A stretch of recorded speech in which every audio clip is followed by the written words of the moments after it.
What is up, you guys? Teller checking in for UFC Nashville. Rob Font steps in on short notice.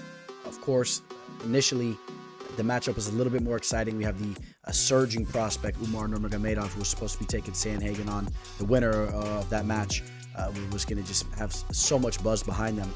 But Rob Font also comes into this fight with some buzz after a big victory over Adrian Yanez. And this is an exciting match. And props to Font for stepping in on short notice here. And we're excited about it. Here on the channel, we also have the recap of UFC 291 if you're interested in that as well. And please go check me out on all my social media on Instagram, Twitter. On Instagram, it's MMA Fortune Teller _. On Twitter, the MMA Teller. Please like this video, subscribe to the channel, and let's go jump into the first fight right now. Welcome to the show. This is the MMA Fortune Teller. Yeah.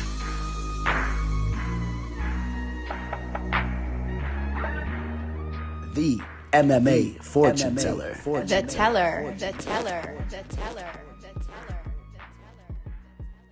Kicking the card off, we head over to the flyweight division. We got newly added talent to this division as Almabaev makes his UFC debut here, and he's being welcomed by a legit fighter here in Osbourne.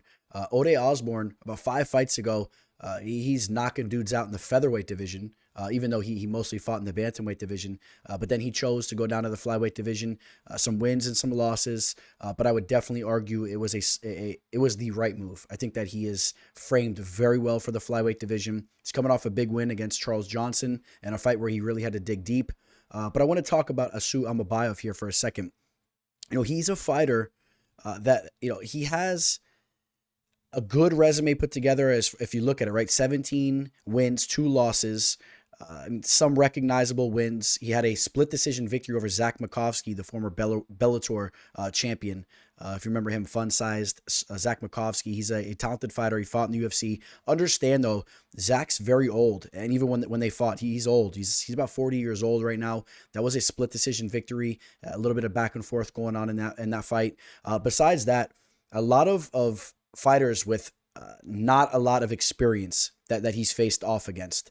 And you can date back to his first loss, though, where he did lose to Tager Ulanbekov. Of course, that's a recognizable name. But besides that, you're talking about he's battling fighters that are 0-1, 2-0, not a lot of experience there. And I think that is something you do need to take note of.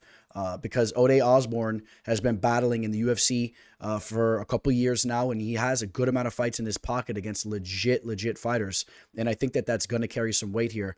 Now, I will also say that looks very good on tape. When you break down tape on him, you could pull up a lot of his fights on YouTube. A lot of them took place over in Brave, and he is a fighter that's very fine-tuned. He's a solid grappler, good striker. He sets everything up very well. He's just very fine-tuned. He does everything very well, but we haven't really seen him tested against legit talent. And again, I'll bring up that Makovsky fight. He was reversed a couple times down in the mat, and I wonder, will he be able to get Ode down to the mat as much as he will need to? Because I think that Ode is going to be the quicker fighter on the feet. Yes, Asu is technical, like I said there. He could hold his own on the feet, but I think that Ode is the more explosive striker. His southpaw stance is going to give Asu, or has the potential to really give Asu some problems. Osbourne fighting out of that southpaw stance too. I mean, he has an edge there, if you ask me.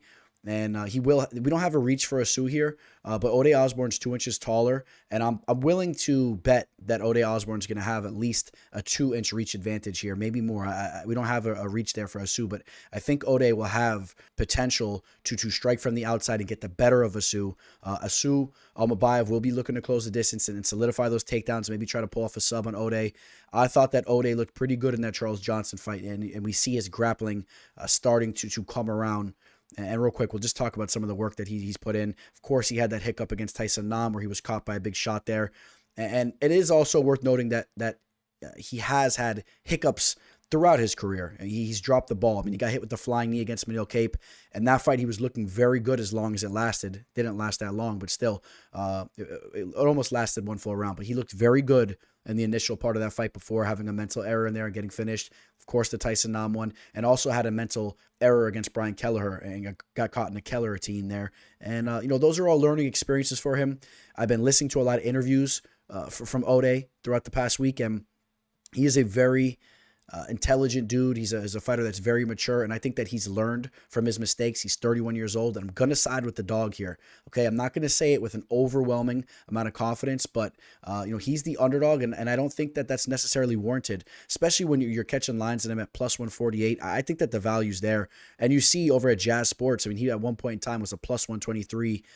He's now a plus 148. So people are going to be high on these fighters coming in with these decorated resumes. Well, I shouldn't even say decorated resumes, but the numbers look good, right? A lot of wins, kind of a padded resume coming in from the other side of the world, and they have that Ov last name, whether they're fighting out of Kazakhstan, Dagestan, all these different republics and whatnot over there. A lot of people get hyped up on these fighters, so that's why you're going to see that line start to dip that way. And I just don't necessarily think it's warranted, in my opinion. I think that Ode is going to show up and at the very least make this a close fight. So the values in Ode Osbourne, and why not kick this card off with the dog here? I know you guys don't like it when I just string off favorite after favorite. I think there's a couple dogs that are live throughout this card, and I think that Ode is definitely one of them. And just to be clear, Ode will have to have success stuffing those takedowns. He has showcased a 72% takedown defensive rate throughout his UFC career, and I would definitely argue that he's looked much better as of recently with his grappling. So again, I just want to be clear: if he does not have success stuffing those takedowns, and Asu is able to get him down to the mat, there could be some major problems for him down there. He might get subbed, might get caught in a rear naked choke or something like that. But if Ode keeps this fight standing and uses his range and his athleticism and his footwork, he could definitely have plenty of success there. So I don't want to say it's a striker versus grappling matchup, because Asu can hold his own there as well. But that's where Ode can have some major success. Jake Hadley taking on Cody Durden. We're staying put right in the flyweight division. Jake Hadley, one of the top prospects in this division. He's really coming into his own now. He's on a 2-fight winning streak. He did have that hiccup against Alan Nascimento, where he was out-grappled. He was controlled down on the mat, and he was undersized in that fight. Alan Nascimento is a big flyweight fighter, a very underrated fighter. That was a great learning experience for White Kong there. It was definitely a great learning experience. And coming into that fight, he obviously had the victory over Mitch Rapasso, the former Ultimate Fighter contestant there. And he submitted him in the second round. He learned from that Alan Nascimento fight. He looked phenomenal in his last 2 fights, submitting Carlos Candelario down on the mat, showing how skilled his BJJ is, and then going out there and outclassing Malcolm Gordon with his striking, working the body, fights out of the southpaw stance, and really can give a lot of guys trouble on the feet. This is a complete mixed martial artist. This is a fighter that has been training the art of mixed martial arts from a very young age. He intertwines everything very well. And again, I want to point back to that Alan Nascimento fight because it's going to be key in this matchup. We know that Hadley has very nasty BJJ, but we saw he was vulnerable to being controlled down on the mat. And Cody Durden is a fighter that's coming off a fight where he had a lot of success with his wrestling. He's a fighter that can wrestle. He has that USA wrestling tattoo, on his body. Obviously, he's a guy that can wrestle. He just had a lot of success taking down Charles Johnson there. So that's going to be key in this matchup here. Cody Durden's going to be trying to take Hadley down and control him. I think that Hadley's BJJ and his takedown defense has only gotten better. Also, keep in mind, the last couple of fights when we're referring to Hadley here, he was 26 years old, 25 and 26 years old. He just turned 27 2 days ago as I'm recording this. He's still very young. There's so much room for growth. The key for Hadley is I do believe that he will get the better of the striking. Now, Durden has some good boxing, some decent boxing, but Hadley is a much more well-rounded striker on the feet. He mixes things up way better, and I think that he can really hurt Cody Durden there as well. We've seen Durden hurt on the feet, of course, when he got hit by a flying knee by Muhammad Makayev. He was eventually submitted there. He was submitted by Jimmy Flick early in his career, and he had a gritty fight with Chris Gutierrez. That was a fight where he dug deep and knocked out JP Bays. JP Bays is getting knocked out by everybody. Defeated Carlos Mota. And then the Charles Johnson fight was the fight where he kind of really gain that respect and momentum. Even though I feel like a lot of people don't like Cody Durden, he gets on the mic, has a little bit of that Colby Covington in him. A lot of you guys don't like those types of guys, and so I'm sure a lot of you guys will be rooting for him to get his head teed off on. And there's some legit potential for Hadley to do that here. I'm gonna roll with Jake Hadley to get the job done here. He's just a more complete mixed martial artist. But do understand that Cody Durden's been putting in some serious work down at American Top Team. He's 32 years old. He's much more mature and in his physical prime. And I think that he has that going for him. But Hadley is the fighter. Hadley is the fighter with a much higher cap. He's a fighter that has the potential to be a much better fighter than Cody Durden ever will be. And I'm going to say, even at 26 years old, he'll be the better fighter than the 32-year-old Durden here. But the key will be to stuffing the takedowns of Cody Durden and nullifying the wrestling attack of Cody Durden. Give me Jake Hadley here. Let's go take a look at the betting line, where you're going to see that Jake Hadley is a respected favorite in this fight. You go across the board in all these major sports books, and he's a pretty hefty favorite, just under that minus 200 line. A lot of minus 175s, 180s, this and that. Excuse me there. I would argue to you that line's a little high for my liking. I love the potential that Hadley has. But again, we talked about the fact that he's still very young. Durden's in his prime right now. And there's going to be the question mark if Durden's going to have that success wrestling. I would not want to touch this line at minus 186, 175. I would wait to see if that line comes down even further. I would want Hadley right around that minus 150 range. And I don't know if you'll get that. So I want to be very clear. I think that the value is on Cody Durden, which you'll see he's a plus 144 right now on Jazz Sports, opened up as a plus 150. He is a plus 145 over on Bet Any Sports, and he opened up as a plus 130. So action going the other way there. People like the Hadley name.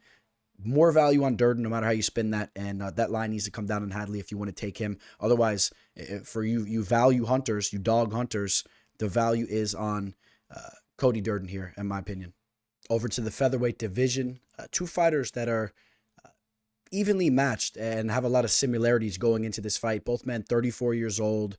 The primes of their careers are definitely behind them. They are battle tested. They've been through some wars. They've been flatlined. Both these fighters have been flatlined in a major way. Billy Q in his last fight, obviously caught with that knee by Edson Barbosa. Damon Jackson, when you want to talk about one of the worst knockout losses that we've ever seen, I mean, we actually have two we could refer to. The Movlid Kabulov knockout that took place over in the PFL took 10 seconds. I would say that potentially might be the most phenomenal knockout that I've ever witnessed. I don't know. That's definitely a top 5 for me, at least. The Ilya Taporia knockout was brutal as well. But, he has had some success as well. Just knocked out Pat Sabatini 2 fights ago. He was knocked out again, though, in his last fight by Dan Ige. Let me not forget that knockout loss. But some big victories. Took out Daniel Argueta. Argueta took that fight on short notice. He was undersized, but still, utilizing his grappling, his wrestling, and his toughness. He's a good fighter. Victories over Carmelo Kirk, Charles Rosa. I would argue some of these names here are not the best. Mirsad Bektik, that was Bektik's retirement fight, essentially. Bektik was so talented back in the day, but he had 1 foot in, 1 foot out. He's a good fighter. It is Damon Jackson, but Damon Jackson's a fighter that's a little sloppy with his striking, tries to push the pace with his grappling, and Billy Q's a well-rounded fighter, and I'm not really sure if he's going to be able to go out here and dominate with his grappling, and I would say that Billy Q is the more well-rounded fighter with this matchup. The question mark, of course, Billy Q coming off a devastating knockout loss, but Damon Jackson coming off that knockout loss as well. I think that Billy Q will get the better of the striking exchanges, but also do understand that Damon Jackson is unorthodox, and sometimes he lands some big shots. We've seen that before. So Billy Q has shown that he's susceptible to being tagged, and a lot of ups and downs throughout Billy Q's career. I would say he was really riding high after that Spike Carlisle victory. That was a big win for him there, and a fight that went back and forth. Followed that up with a knockout victory over Carl Nelson, but then lost to Gavin Tucker, who we will be talking about in a little bit. Knocked out Gabriel Benitez, lost to Shane Burgos. The victory over Alexander Hernandez, showcasing his striking once again. I do believe he has the striking edge, and he pushes the pace, and I think that's where I will lean Billy Q. I think that he's just a little bit more of the complete fighter here. Damon Jackson, if he can utilize his wrestling and grappling and somehow take advantage there, that's going to be his key. But Billy Q's a well-rounded fighter, and I think that he will showcase to be slightly better here. Also note, Billy Q has never lost via submission. Out of his 5 losses, 4 decision, 2 via knockout. Don't know how that adds up to be 5 here. A little bit of an error. But either way, he has not been subbed. And I want you to understand that because I don't know if Damon Jackson can win a decision here. Maybe he could ride him out. I really don't see Jackson riding him out for 3 rounds. And that's why I lean more towards Jackson needing to get a finish here. Let me not say that is 100% the case. Obviously, there's a lot of variables moving around here, but I would say that Damon Jackson needs to land a fight-impacting shot, whether that's with his striking, where he has 3 knockouts out of 22 victories, a lot of submissions. 14 submission victories does Damon Jackson have here. So that's why I kind of brought that up there. Billy Q never being subbed. Jackson really favoring his submissions to get the job done. And I think that Billy Q can avoid that. And, if this fight goes to a decision, it leans Billy Q. If we see a knockout, I think it's more favorable that we see Billy Q actually hurting Damon Jackson pretty bad. So, yeah, I will lean Billy Q to get the job done here. Now, we take a look at the betting line. He's a minus 185 currently over on my bookie. Opened up as a minus 178, so slight movement his way, even though we did see it touch 188 and dip back to 185. I'm not necessarily sure I'm crazy about taking a minus 185 line on Billy Q based on the fact that he was just flatline knocked out. He's also up there in age, and Damon Jackson's a tough dude. But this is a fight where maybe if that line dips a little bit more so, minus 165, 170, minus 170, 175. That would be an appetizing line, if you ask me there. So monitor that line, see how that goes. And if this line gets out of whack on Billy Q, if he's a minus 200 or whatnot, if you can get Damon Jackson at solid dog odds, maybe a plus 165, 170, then I think we're talking about some decent value there. Plus 145, I'm not really crazy about Damon Jackson there. So I'll lean Billy Q. But monitor that line. Try to get that line under 185, maybe minus 180, 175, something like that. I think that's reasonable to get. Jeremiah Wells taking on Carlston Harris in the welterweight division. Jeremiah Wells is an absolute dog. And once again, he showcased that in his last fight against Matthew Semmelsberger. That was a very closely contested match, and we know that Semmelsberger is a dog himself. Coming off a loss, but still, Semmelsberger's tough, talented, and in that fight, they went to war. Before that, he goes out there, he starches Court McGee in the first round, showcased his grappling against Blood Diamond, which I don't know how much merit that holds, Blood Diamond being a kickboxer and whatnot, but still, showed high fighter IQ as he went out there, grabbed Blood Diamond, got that fight down to the mat, subbed him in the first round. The knockout over Warley Alves in his UFC debut obviously put him on the map, but he is now 4-0 in the UFC, fighting out of Team Henzo Philly up there, and you guys know there's a lot of high caliber fighters in that gym, and I think that Jeremiah Wells is an absolute dog. I want to say that again. This is a guy that has the X factor as far as the grit goes. He's willing to go to war. Some people are questioning his chin here. He was rocked a little bit in that last fight, but listen, he got wobbled, he got hurt or whatnot, and he pushed right through it, and he got the job done. So you got to give him credit there. I know he's not young; he's 36 years old, but either is Carlston Harris. Carlston Harris is just as old as him. Jeremiah Wells looks to be in phenomenal shape as always, and Carlston Harris is coming off a victory where he really used his grappling to go out there and get the job done against Jared Gooden, a tough fighter, but a fighter that definitely you could argue shouldn't be fighting in the UFC. He's dropped the ball quite a bit. He had one big knockout, but still, Carlston Harris was pushing the pace with his grappling throughout that entire fight. I don't think that he'll have success doing that against Jeremiah Wells here. Jeremiah Wells is a good grappler. He's a well-rounded fighter. Believe he's a Brazilian Jiu-Jitsu black belt. So if he tries to go that avenue, I think that Wells can make him pay there. And as far as the striking goes, I'm going to lean power and striking towards Jeremiah Wells' way. Now, let me be clear. I don't think that this is a fight that I'm favoring Wells in a major way. I think this is a close fight. Carlston Harris coming into the UFC, won 2 fights in a row, took out Christian Aguilera the cousin of Christina Aguilera. Then he went out there, got the knockout. Sorry, man, I know that was corny. Let that one go. Let that go over your head there. Then he went out there, got the knockout over Impa Kasangane. Impa's always getting knocked out. Good fighter, but he definitely has problems with his chin. And then he got knocked out by Shavkat Rakhmonov. If you remember going into that Rakhmonov fight, some people were riding with Harrison there. I definitely wasn't, but still, that was a fight that whoever won that fight was really going to come out on the other side as just a big prospect in the UFC, and Shavkat obviously took the reins there. But let's understand, after that loss, he did get a victory, but I think that people kind of seen that Carlston Harris is not on the level of a Shavkat or anything like that. He's just a wiry, talented dude. Carlston Harris is going to be kind of lengthy and scrappy in the spot here. He'll have a 2-inch reach advantage. He's 3 inches taller, but Jeremiah Wells will have that power advantage, and he gets on the inside very well, landing those Mike Tyson type shots, man. Getting in on the inside and landing big old power hooks. He's a dog. Give me Jeremiah Wells here, and let's go check the betting line here. Wells is the favorite. A very common betting line that we've seen throughout this entire card. So it's a lot of these types of lines. Wells opened up as a minus 181 on my bookie, was a minus 188 for a brief moment. He's now a minus 163, and that line has continuously dipped. And I understand why, because Carlston Harris is a good fighter. He's a good fighter. He's well-rounded, and Wells took some damage in that last fight, and I would definitely say that Carlston is live in this spot.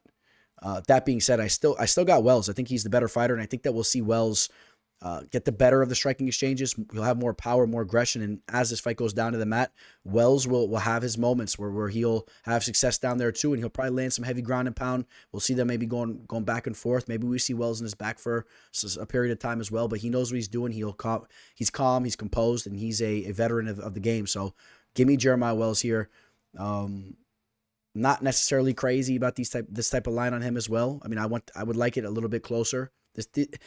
I want to be clear, with these types of lines throughout this entire card, you can get yourself in some major trouble if you're going at just attacking every single one of these favorites. I think some of these dogs are going to come through on this card, so it's hard to just, I think it would be a bad move if you're just targeting all these favorites, but I will take Jeremiah Wells here. And I would say if you can get Wells anywhere from minus 155 down, you're doing yourself a solid move there. I would say I would like Wells minus 155 and down, and right now you monitor this line, there's definitely the potential that it's going to get there. It's dipping. So in the meantime, if you were able to grab Carlston Harris early on, I wouldn't argue with you that you just caught yourself some value too. Raoni Barcelos returning from the dead here. I know it's not quite Halloween season, but it seems a little reminiscent to one of those Halloween movies where you see the hands barging out of the ground, right, coming up in front of the tombstone, because Raoni Barcelos was absolutely murked in his last fight against Umar Nurmagomedov. He's now 36 years old, and he's taking on the 28-year-old Kyler Phillips. You heard that right, 28-year-old Kyler Phillips. He's still that young. A lot of you guys remember him from The Ultimate Fighter. He was on that undefeated season. I believe the coaches was Stipe Miocic and DC. But again, Kyler Phillips, he is a fighter that's been training in the art of mixed martial arts, the complete game of MMA from a very young age, specifically in Brazilian Jiu-Jitsu. But this is one of those new age type of fighters, and you see it with his striking as well. He's very, very diverse and tricky with his striking. He's very dangerous, and I think that could be a major issue for Raoni Barcelos, because it only takes one shot to put Barcelos out right now. The chin has to have some major question marks surrounding it. Now, Barcelos, a fighter that really showcased to be so talented back in the day. He was the dark horse in the division, a Brazilian wrestling champion, a fighter that has great Brazilian jiu-jitsu, a fighter that has really good striking. He's very quick and puts a good amount of pressure on his opponents. But he really fell off the tracks with that performance that he had when he faced off against Victor Henry back in 2022, right? The beginning of 2022. He was a massive favorite, and he fell short in that fight, and that was coming off a loss against Timur Valiev, who we know is a good fighter still, but that was a fight where you had two big names going against each other. His only victory as of recently, dating all the way back to the Khalid Taha victory in 2020, is just Trevin Jones. And Trevin Jones, he has some power, but Trevin Jones, man, he's a fighter that really has some holes in his game, especially mentally. You saw the performance he just had against Cody Garbrandt. That was horrible. Didn't even show up for the fight. But let me get to this fight here. Listen, Raoni Barcelos, super talented. If he shows up, he can make this fight play out very closely. There's no question about that. If he could use his wrestling and fight with a high level of fight IQ, we've seen Kyler Phillips kind of drop the ball there at times. And that Julian Paiva fight, that was a fight that he had kind of in his pocket, and then it started to turn into a war. And obviously, the fight didn't go his way. He kind of fell short late in that fight, but he bounced back with a nice submission victory over Marcelo Rojo.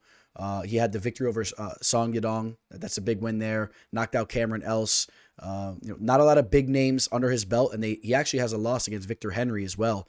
And that was coming off the loss on the Ultimate Fighter against Brad Katona. I think it was the Ultimate Fighter finale. He was let go by the UFC, lost to Victor Henry, but then he since went 5-1 with that Julian Paiva loss, where he looked so good early on in that fight. Let me be clear. I think that Kyler Phillips is a very dangerous submission player, but even more importantly in this matchup here, his striking is going to be a problem for Raoni Barcelos. I think he's going to land some big shots, and I just don't have faith in Barcelos right now. I really don't. How can you back Barcelos as he's 36 years old? He's taken a lot of damage, and he's fallen short in a lot of his recent fights. Give me Kyler Phillips to get the job done here. I think that he actually lands a big shot in this fight that shakes it up at one point in time. I don't know if he gets that finish, but I think that he definitely lands some fight-impacting shots that are going to steer this fight towards his way if it goes to the judges' scorecards anyway. If Barcelos wants to push the pace with his wrestling, Phillips is dangerous with the BJJ, so be careful there as well. He could hold the zone. He's a complete fighter. Give me Kyler Phillips. And, Kyler Phillips opened as a -178 on my book. He's now -200. So action coming in on Kyler Phillips. And I think that the more people take a look at Raoni Barcelos, they see that he's just, he's been aging. He's weathered and he's damaged. He's really damaged going into this fight after the knockout loss that he just took, which, just to be clear, that fight took place. It did take place January 14th. So it took place just about 6 months or 7 months ago. So he's had some time to rest up, but he's only gotten older as well. We'll see how he looks. Don't be shocked if Kyler lands that big shot. But give me Kyler Phillips. Right now grabbing him 2-1. I'm not necessarily crazy about those types of lines on Kyler Phillips, just because if Raoni's chin holds up and he's able to look anything like he's looked a couple of years back in the past, we know that he is a well-rounded fighter. He's a complete fighter, and he might have the potential to make this fight play out very closely using his wrestling and going tit for tat in the feet. But here's the thing. When you see Barcelos on the feet these days, you'll see glimpses of what he used to do with the quickness and all that, but you'll notice defensively he kind of he's a little bit slow to move off the center line after he throws his strikes. He kind of freezes up a little bit, where in the past you would notice when he was younger he was a little bit more fluid with his striking, mixing it right into a takedown attempt or whatnot. He kind of has a little pause in between his movements, and I think that Kyler Phillips, the younger, quicker fighter right now, can capitalize on that. Give me Kyler Phillips. The -200 line's a little high for me personally. It's a little high against a guy that still has some tools in Barcelos. So we already talked about a few fighters early on this card that have been training in the sport of MMA from a very early age. Career-long martial artists. Ignacio Bahamondes is definitely a fighter that you could add to that list. Ignacio Bahamondes fighting out of Chile. His dad was a Chilean kickboxer, and Ignacio has had his sights on being a mixed martial arts champion from the very early days of his life, from a very young age. And his striking is phenomenal. And the fact that he has the range, right, the reach that he has in his legs and his arms makes it so much more fun to go along with the technique that he has. We saw him land one of the most beautiful finishes that we've ever seen against Roosevelt Roberts. Roosevelt Roberts just took a tough, close loss on the show. Roosevelt's a talented fighter, and he hit him with that wheel kick. It was absolutely beautiful. After that, he had a submission victory against Zhu Rong, and we knew going into that fight that Zhu was going to be in a lot of trouble because, Zhu Rongs don't make a right. And, it's just he was in big trouble going into that fight, and then followed that up with the victory over Trey Ogden. So, on a 3-fight winning streak, he had a tough loss against John McDessie. That was a learning experience for him. He was extremely tough. He got beaten down in that fight. And again, I think that was just a learning experience. He was very young at the time of that fight, 23, 24 years old. And now he takes on Ľudovít Klein, who's 28 years old. He finally kind of put it together because he was on his way to being cut by the UFC. When you think about the performance that he had against Mike Trizano, he dropped that fight. That was a very tough loss for him because going into it, he had a lot of momentum. He came into the UFC, got a big knockout victory over Shane Young, and he lost to Mike Trizano. Was just really kind of broken in that fight. Kind of had the pace pushed on him, and he fell short there. But we do know that Klein carries some big power, but as of recently, not really getting it done like he used to get it done early on in his career. Even the 2 victories that he had, he was submitted by Nate Landwehr after that Trizano loss, got out grappled there. Then he had a split decision victory over Devontae Smith. He had a decision victory over Mason Jones. 2 respectable names there. Went to a draw with Jai Herbert. And so he's kind of putting it together. And you do also have to understand that he has 24 pro fights at the age of 28. So I do like that mixture there of still being a young fighter as far as his physical prime goes with having that experience. But I'll tell you what, Ignacio Bahamondes, the ceiling is just so much higher on him. I think that he's really coming to right now, and he's starting to understand the game from a different lens. He's really getting his feet wet in the octagon. And, he's a fighter that has showcased a 95% takedown defensive rate in the cage. He's a fighter that could really keep it standing. And once he keeps it standing, I think that he's the better kickboxer. He'll be the better striker here. And I do think that he'll get the job done against Ľudovít Klein. So I think that Ľudovít finds his way back to taking an L inside the octagon. And he's a good fighter, but Bahamondes, man, he's the truth. I'm really high on him. And let's take a look at what the betting line's looking like. Bahamondes opened as a -210 on Bet Any Sports, now a -200. Let's take a look at my bookie. On my bookie, he opened up as a -185, and it's steadily went his way. Action continuously coming on Ignacio Bahamondes. He's now -222. And, that's what I kind of expected. I wouldn't be surprised if you see that line touch 240, 250. People like Bahamondes. They know how talented he is. And this is a fight that he should be able to keep standing and showcase his kickboxing and, the range that he has. I think that he'll attack Klein from the outside. Maybe he lands a big kick and shakes things up. But if it goes to a decision, he should be the fighter that's outlanding Klein.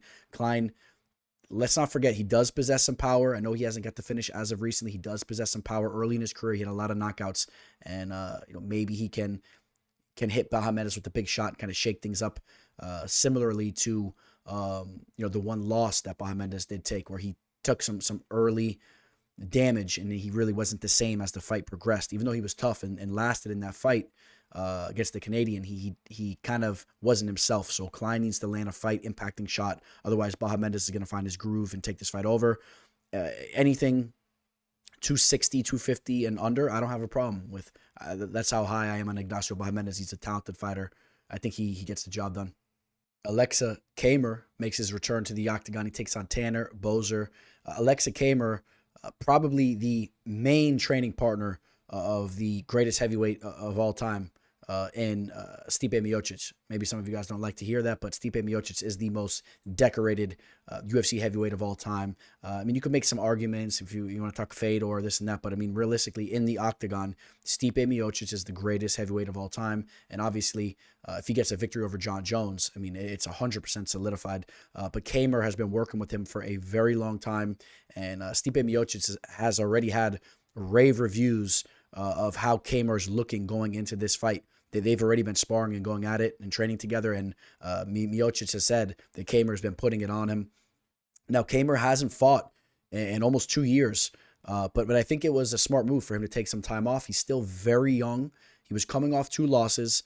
Now, the loss that he had against William Knight, that's obviously suspect, but we do know that William Knight, he's a hard fighter to get a read on. He obviously fell apart, and he's kind of a joke of a fighter these days, but William Knight has had some moments in the UFC. So he obviously is talented and is mentally not all there, but we won't hold Camur to the fire for that loss there as bad as maybe some of you guys want to.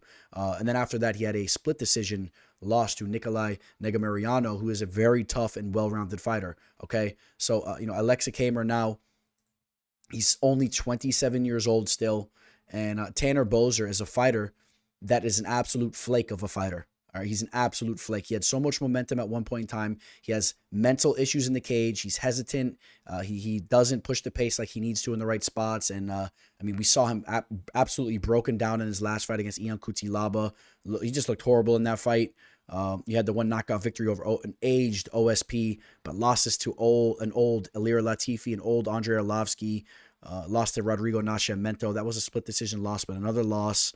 And victories over Felipe Lins and Rafael Pessoa. And he got all that momentum for the fact that he survived against Cyril Gane and kept that fight somewhat close in his debut. And then he had those 2 knockouts. Everybody was so high on him. But I'm not a believer. I'm not a believer. And I think that the young Aleksa Camur can show up here and just be a step ahead of Boser. I do believe that mentally, and even if you want to go skill for skill. And Camur should look to be the best version of himself going into this fight when you take consideration his age and this and that. And he's a well-rounded fighter. And, Aleksa Camur, just to talk about some of the work that he's done, not that there's a lot to talk about because he doesn't have a lot of fights, but still, he knocked out Fabio Charant, the Water Buffalo. Just an absolute horrid nickname, right? The Water Buffalo. It's like you're setting yourself up to be eaten, by the lions and whatnot. He got knocked out there, and then he took a decision victory over Justin Ledet. You guys remember Justin Ledet, the guy that ate about 200 leg kicks against the Serbian. Look, his name's not even ringing a bell. He's been out of the cage so much. But Alexander Rakic, a fighter that is going to be returning to the light heavyweight division and throw his name in the hat there. But Justin Ledet was a boxer, and he went out there, got the better of him, and then we talked about the 2 losses. Give me Aleksa Camur to get the job done, and let's go take a look at this betting line. Aleksa Camur is a plus 136 dog, opened up as a plus 144 dog, so some slight action coming his way. And I'm a little surprised to see this line here. I understand he's coming off 2 losses. He's been outside the cage. But I think that when people really put their hats on and they think a little bit more clearly, they'll understand and they'll remember that Tanner Boser is just not a reliable fighter. And if you're taking Tanner Boser at the minus 185 line he opened up at my bookie, or even minus 175 right now, I think you're doing yourself a disservice. I would not recommend any of you guys rely on Tanner Boser to show up here. And obviously when Tanner's on, he's a decent fighter, but he's just so unreliable. And Camur is the young fighter that's been putting in work with Stipe. Give me Aleksa Camur to get the job done. Now I would say Camur probably takes a decision victory here. I could easily see him just being a step ahead. But we've also seen Tanner finished, and specifically in his last fight. And Camur is a fighter that goes out there and looks to finish you early. So wouldn't be shocked at all if Camur gets him out of there as well. I could see Camur landing some big shots. He has good boxing skills. So it's kind of a tricky one to pick there. Maybe Camur gets him out of there early. Keep an eye on that as well. In the featherweight division, we got Gavin Tucker stepping back in there. The very rare sighting of a Gavin Tucker taking on Diego Lopes. Gavin Tucker, we'll talk about him real quick. If you guys don't remember, he was one of the top prospects in the game just a few years back. You know, when you talk about him going into that Ricky Glenn fight, he was undefeated at that point in time. He had went in there and literally put a clinic on Sam Cecilia. I mean, he was just so diverse with his striking and just looked like he was in the Matrix, the way he was just circling around Sam Cecilia, picking him apart. Of course, Sam Cecilia, more of that headhunting type of boxing fighter. But then in that Ricky Glenn fight, I'll reference it once again. He was hurt bad early on in that fight. That fight should have been stopped, and it was one of the most brutal fights I've ever seen because unfortunately for him, he didn't just get finished, so he was trying to hang on and was just getting beaten and battered for 15 minutes. And I think that it definitely shortened his career and messed him up. And he's just been a fighter that hasn't consistently stepped foot in the octagon, right? I mean, you take a look at how active he's been. I mean, the Ricky Glenn loss was in 2017. From that loss, he's only fought 4 times in a span of 6 years, okay? Not even averaging 1 fight per year, less than a fight per year. He got back into the win column against Sang-Woo Choi, submitted him, showing his well-roundedness, submitted Justin James, a fighter that's not in the UFC. He did get a decision victory over Billy Q. That was a big victory for him, but then once again got knocked out by Dan Ige. The problem I have with Gavin Tucker here, not only just the inactivity, but he's a fighter that's always been very quick and relied on his quick twitch ability. He's 37 years old. Diego Lopes is a fighter that, we saw it in his last fight against Movsar Evlovoyov, where he's just going to continuously march forward and look to take his opponent's heads off. And I think that's what he's going to do here against Tucker. And I don't know if I could trust Tucker to not go through some adversity in this fight and get dropped or get hurt. And I think that Lopes will look to make this a war. And, I like the story of this kid Lopes. He seems to be a great guy. You see him taking pictures with the fans here. He fell short on Dana White's Contender Series. He went back to the drawing board, had some wins and losses outside of the UFC as well. In fact, the loss was a split decision loss. It was a very close fight against a talented kid who's fighting outside the UFC right now. And I think that Lopes is coming into his own right now. I think that he's the best version of himself. There's no question about it. You saw it in the Movsar fight. He's going to march forward. He's well-rounded, and I think that he has plenty of potential to give Tucker some problems in this fight. So, he's a diverse fighter too. He'll knock you out. He'll submit you. He's well-rounded, 21-6 at only 28 years old, has a good amount of experience, 27 pro fights at still a young age. You guys know I like that recipe there. Give me Diego Lopes. We'll take a look at the betting line. Right now, Diego Lopes is a minus 142 on my book. He opened as a minus 125, and that's exactly what I would have expected as well. And I'll say that Diego Lopes shouldn't really balloon up past the minus 155. I think that might be a little bit of a push, because you have to understand that Gavin Tucker is still a well-rounded, legitimate fighter. He's a talented fighter if he can put it together. And Diego Lopes has had his issues as well. He's a little plotty at times, and he'll march forward. And Gavin Tucker, if he could resemble anything of what he was when he was younger, could give Lopes problems. So I would want that line maybe minus 155 or lower. But Diego Lopes has some good things going for him here, and I think that he'll land. I think he'll land some big shots, and he'll make this a scrap. And I see Gavin Tucker kind of breaking down at one point in time in this fight, and seeing that kind of impact him to not get the W, whether he gets broken down and gets finished, gets knocked out like we've seen, or if he just takes a lot of damage, falls to his back, and just kind of doesn't look good in there, and the judges are going to side with Diego Lopes. So give me Diego Lopes, the younger fighter that's more in his prime right now, to get the job done. And if I had to lean one way or another, I could see him getting that finish. I very well could see him getting that finish in this fight. What a great matchup we have here in the light heavyweight division. Two strikers, Dustin Jacoby and Kennedy Nzechukwu.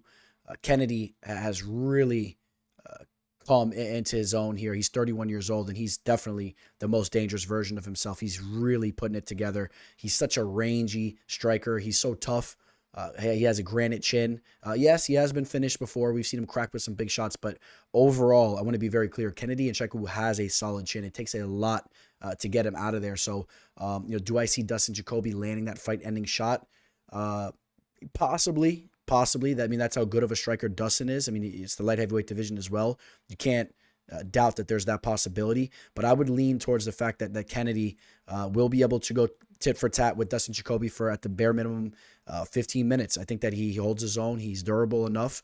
And as far as offensively, Kennedy has been so aggressive on the feet. I really think that he should out-volume Dustin Jacoby in this spot. Now, Jacoby's a tricky fighter. He's switching stances. He's a polished kickboxer, and he will have potential to give Kennedy some issues. But overall, I gotta lean Kennedy Nzechukwu in this spot. He's looked so good. He's came through for me as of recently as well. You guys know we had an official play on him against Devin Clark in that last fight there. He pulled off the submission as well. So showing, diverse abilities in his attack as well. And he has those long limbs, and, he's able to lock up some of those chokes and whatnot. Broke down Ian Cutelaba before that, knocked out Carl Robertson before that. He should have had the victory against Nicolau Negamuriano. All right, and that's right. They did give him the loss there, but there was a point deducted, and there was some funky stuff going on with the judging there. If you guys remember how that fight played out, he should have got the nod there. He should have had his hand raised, right? That one played out funky. I think that should have been a W. He was getting the better of Nicolau. It was a weird fight. And then before that knockout we talked about against Da Un Jong, who is a dangerous striker. He got caught early on, and at times we have seen him vulnerable to eat some shots, but he's been working on that clearly, because he hasn't been getting touched up as of recently. And this is a great fight as far as I'm concerned, because I'm really high on both these guys. I like the fact that Kennedy is more in his prime right now. He's a younger fighter. He's 31 years old. Dustin Jacoby, 35. He has a good amount of kickboxing bouts. under his belt, fighting over in Glory Kickboxing. I know that he's taken some damage, and Kennedy may land some big shots on him and kind of, or kind of wilt him a little bit. He's coming off a loss against Azamat Mirzakhanov. That was definitely not a good performance by him. He did not show up for that fight. I did believe that he beat Khalil Roundtree. That was a bad decision. If you guys remember how that fight went, I don't know how Khalil Roundtree got the nod there. That was a weird one. Maybe some of you guys disagree with me there, but go check the majority of the major scoring in the media, and you will see that the majority of them had Dustin Jacoby winning that fight. He had a knockout over Da Un Jong. Big time performance for him there. Took out Michelle Oliasashak, John Alon, Darren Stewart, Maxime Grishin, Justin Ledet. Not really the biggest of names, but he's looked good. Since that Ty Flores fight in Dana White's Contender Series, he's been going in there and just continuously getting his hand raised. I would argue not the biggest list of names. I mean, Oliasashak's now fighting in the middleweight division, talented fighter. Da Un Jung, talented fighter. Khalil Roundtree, talented fighter, should have the W there. But you know what? I got to go with Kennedy Nzechukwu. I just think that he is the more primed fighter. We could take a look at some numbers here in the significant striking category. Both these guys put good volume out offensively. Slight lean for Jacoby with 5.44 over the 4.89 on Kennedy. Kennedy also absorbing slightly more. But we know that those numbers are also based off some short fights where Kennedy was tagged up with a lot of shots. And overall, I think he's been pretty technically sound. He has a high guard, and I think that he's just going to be the younger bull here that gets the job done. So give me Kennedy and Nzechukwu, and it'll probably be a very toughly fought match. I'm not sure if we see a knockout. Jacoby's pretty tough there as well. So I think that Kennedy will just push the volume on him. He's a finisher as well, so it's hard to say, but I probably lean decision Kennedy and Nzechukwu here. And we'll take a look at the betting line. He's a minus 156 right now. My bookie opened as a minus 126. A lot of action going on his way. Another one of those types of fights where, you see him creeping up towards that minus 160, 65, 170 type of line. Not really crazy about it over here. I like him so much, but I still think that Dustin is very live in this spot. So you wanted him early on. You wanted to grab this 140 and under. I don't know if he'll go back the other way because people do understand Dustin's a talented dude. But right now I got to say maybe more value on Dustin Jacoby. And I don't say that with an extreme amount of confidence because I like Kennedy. I really like Kennedy. I'll say maybe that there's still even some value there on Kennedy. I like me some Kennedy. But if you start talking minus 165, 170, then I definitely feel that line's getting out of hand. Dustin Jacoby's tricky, and he's going to pull some tricks out of his sleeve, and he'll be switching stances. But so at 165, 170 is too much for me on Kennedy. Then we're talking more value on Dustin. But right now, I think you can still grab Kennedy at a respectable line. There she is, getting it in. Tatiana Suarez. You guys know I've been very high on her throughout the years. She hasn't been that active. You guys know that she had that major injury, but she's back now, and she's coming off a big victory where she finished off Montana De La Rosa. She's 32 years old, and her time is now. This is a great matchup for her because you go out there, you take out Jéssica Andrade. The name is so big, and then you're really starting to get those big name fights, and you know that Tatiana Suarez is ready to push towards a title shot. Her wrestling, it's ridiculous. Her grappling is just very, very serious in the division. I mean, she's going to go out there and dominate so many girls down on the mat. That's what she's done throughout her entire career. She has submission skills. She's working on her striking. I'm not as impressed with her striking compared to her grappling. And obviously, Jéssica Andrade is a fighter that carries serious power and it can obviously knock anybody out when I say the division, in any of the divisions. We've seen her do it in bantamweight division, in the flyweight division, in the strawweight division. And also note, both these fighters have bounced around in weight classes. Tatiana Suarez used to fight in the strawweight division, and now she is back in the strawweight division. Her last fight was in the flyweight division, so bouncing around a little bit there. She's currently ranked the number 10th strawweight fighter, but make no mistake, she'll plow through a lot of the fighters, the majority of all the fighters ahead of her, maybe all of them. The time will tell. A quick note: you think about the performance that Jéssica Andrade just put out against Erin Blanchfield, where she was dominated with the grappling. I think that's what you can expect more of here. I think that Tatiana Suarez will be just too much with the grappling, and I think that she'll probably end up submitting her similarly to the Blanchfield fight before the end of the second round. That's kind of the route I'm going here. I think she pushes the pace on her. Andrade is also coming off a nasty knockout loss against Xiaonan Yan.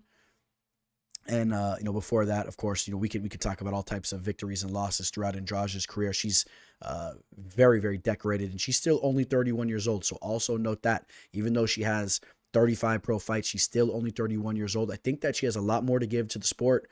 She's coming off that tough loss, and she wants to jump right back in there. I just think that the matchup is not a good matchup for her. I think that she's going to get dominated with the grappling. Tatiana Suarez is the much naturally larger fighter. And she'll have that height advantage, that reach advantage. But make no mistake, we're talking grappling here. We're talking wrestling. And that's what Tatiana Suarez is all about. She is a minus 400 right now. On my bookie, she opened as a minus 476 action going the other way, going towards Andrade's way. And that might be just due to the fact that the line opened up very high, almost a 5-1 favorite. That's a little much against a legend in Jéssica Andrade. And we also know that Suarez, she needs to prove some more. She has big victories. I mean, she beat the former champion Carlos Esparza. She's beaten some respectable names, but we need to see more of her and see her doing it more regularly. And, of course, just, again, Jéssica Andrade, probably very motivated for this fight, and she's so talented. But just this Suarez's fight, and if you can get it, you want it even maybe down. Hopefully it dips even more so. But in the 300s, maybe it's a parlay piece. It's women's MMA. You got to be careful there. So maybe I got to be careful how I throw that out there, as a parlay piece. It's still going to be dangerous, but listen, Tatiana Suarez has been my Khamzat Chimaev of women's MMA for a long time. I've been over here, screaming from the mountains that she's the future champion. So I'm not going to back down from that right now. I think that she gets a hold of that belt, and I don't think that Andrade is going to be the fighter to stop her here. Coming off 2 tough losses, I think that Suarez shows up and gets the job done. Let me be clear. Hey guys, before we jump into this main event, you guys know how to just let you know real quick about Bovada.lv. If you're looking to sign up for a new sports book, one that I highly recommend, it's a phenomenal sports book. Go check it out. But more importantly, if you do sign up, please reach out to me first. I'll send you over a referral link. You'll get an added bonus to your account. Not only will you get that added bonus, but I'm going to be hooking you guys up with my official plays for 2 fight cards with whatever fight cards you guys want. You guys got my official plays coming your guys' way. So let me know if you're interested in that. You got my email, my Instagram and Twitter scrolling below. Shoot me a message. Here we go. We got the main event. Cory Sandhagen taking on Rob Font. Now, this isn't Umar Nurmagomedov versus Cory Sandhagen, which I know you guys were anticipating that as much as I was. But it's still an awesome fight. Rob Font steps in on short notice, coming off a big knockout victory over Adrian Yanez. Cory Sandhagen's on absolute fire right now, hitting his prime. He's such a dangerous fighter. I want to talk about his last victory a little bit more so in a second because I got some real choice words for a certain someone. But, just to Rob Font right now, Rob Font, the way he went out there and knocked out Adrian Yanez was spectacular. But I will say this, Adrian Yanez is a fighter that has phenomenal boxing, but he is there to be hit. We saw it when he fought Randy Costa. He was tagged up early on. Again, he's a phenomenal counter striker. He's a counter boxer, but Rob Font just brought that aggression, landed on him, and it played right into Rob Font's strengths, the way that Yanez fought that fight. Cory Sandhagen's a different type of fighter. We're talking about an extremely cerebral defensive fighter that is very tricky offensively as well. He does everything phenomenal, and he's a fighter that I really have pushing his way eventually, potentially, towards the top. He's going to be fighting the best in the world. I mean, you got guys like Umar Nurmagomedov, and you got some phenomenal guys, obviously, at the top of this division. O'Malley, Sterling facing off. I know Sterling already has a victory over Sandhagen, but I'll take Sandhagen in that rematch all day. He caught Sandhagen slipping that day, took his back real quickly. But other than that, I mean, Sandhagen is just so diverse and just a step ahead in the striking department. I would say almost over anybody in this division right now. At least he's at the very top. He's my top 2, top 3. And we're going to see that this upcoming Saturday. He's going to be way more diverse. Rob Font will be the aggressor with his boxing, but Sandhagen will be picking him apart overall. And, the performance that he just put on against Marlon Chito Vera was phenomenal. The knockout that he had over Song Yadong late in that fight was phenomenal. And real quick, the choice words I have, I'm not going to throw his name out there, but for the judge that gave Marlon Chito Vera the victory in that fight, absolutely disgusting. And that's why it was a split decision for Sandhagen in that fight when he won every single round. maybe you can argue Vera won one round, but he did not. I had him winning every round. And if you guys didn't know what happened, that judge that gave Marlon Chito Vera the fight, obviously a lot of these guys that judge these fights on the regional scene and in the UFC, they also, some of them are refs. Some of them, they do both, right? They have multiple jobs. Sandhagen handled this situation way, way too nicely. He talked about it in the Rogan. He didn't even want to really bring it up. But Sandhagen had a situation where one of his fighters that he was coaching, there was some controversial type of stuff that happened. You guys know how it goes on these small time scenes. We see it in the UFC as well. The referee's messing shit up. And the way that Sandhagen explained it, I mean, the referee completely botched what was going on in the cage. And Sandhagen just gave it to him a little bit. You know, he was heated a little bit and kind of gave him some choice words, threw some cursory in there, kind of gave him, a message that he needed to hear. And that guy, basically, essentially what he did, he never forgot the fact that Sandhagen gave it to him real quick when he screwed up, and he held on to it, and now he's judging his fight, and he judges the fight for Marlon Vera. I mean, that guy, look him up, whatever his name is, you can look him up, he has an IG and all that. I mean, I don't understand how that guy ever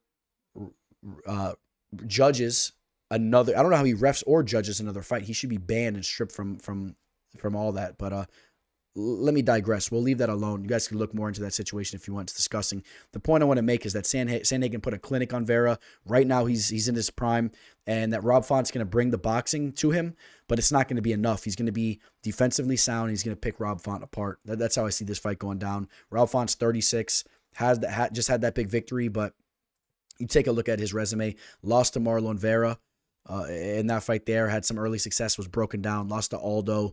He beat some aged fighters too, Marlon Moraes, Cody Garbrandt, a fighter that's not really there these days. The Ricky Simon victory was big for him. The Sergio Pettis victory was big for him. Those are big wins, but Cory Sandhagen's a step ahead, in my opinion. I think that Cory Sandhagen will just be way too diverse for him and just he better mixed martial artist. So give me Cory Sandhagen to take over this fight as it goes on. I'll say unanimous decision for Cory Sandhagen. I think that it goes to the judges most likely, but I see Cory Sandhagen picking him apart. Rob's very tough, and it's hard to say that Rob Font gets finished, but you never know. Maybe one of those limbs, one of those kicks come up over the top, and we see another head kick knockout, like we saw two nasty ones this past weekend. I think maybe we see a head kick knockout. That's possible. Give me Cory Sandhagen to get the job done. Let's go check. I've been talking on the mic for a while now. Let's go check the betting line here, where Cory Sandhagen's a minus 312. He opened as a minus 256, so the line is starting to get heavy. And I think it's understandable because people just know that Cory Sandhagen's the truth. And if you want to throw that in a parlay, try to get on top of that before maybe it balloons up to a 360, 380, maybe a 400. I wouldn't even be shocked. People respect Rob Font, but I think that there's going to be a lot of steam coming behind Cory Sandhagen. People just know that he really has something brewing right now. So give me Cory Sandhagen to get the job done here. And, I'm not going to argue with you if you're throwing that in a parlay. Anything 330 under, 320 under. I know it seems a little crazy. Rob Font's dangerous, but it's Sandhagen time right now. All right, guys, that's going to wrap up UFC Nashville. I've been thinking about a couple things that I want to talk to you guys about. I got some real deep thoughts coming your guys' way. Trust me, I got some stuff I'm going to be really throwing out there over the next couple fight cards. I'm not going to do it on this one right here. I'm going to give you guys a simple but a very important message. I know a lot of you guys bet on sports. Obviously, that's why you guys are here. Please make sure that you guys are being grounded with your bets. Again, do not chase action. If you hit a couple losses, slow things down, wait for the right opportunities. I promise you guys, you will regret it if you chase those plays. Remember what I told you guys about, if you have a $3,000 account and you see it dip to $2K, remember, $2K is a lot better than having $0 or $300, and you're looking at that $300 and you don't even want to play with it because it's just nothing.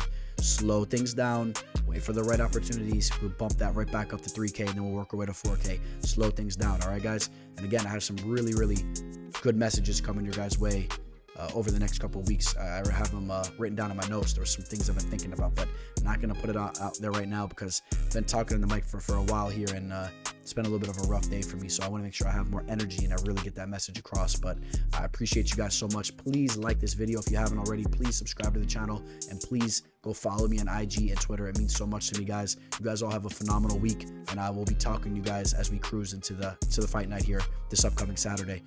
Signing out, Teller. Welcome to the show. This the MMA fortune teller. Yeah.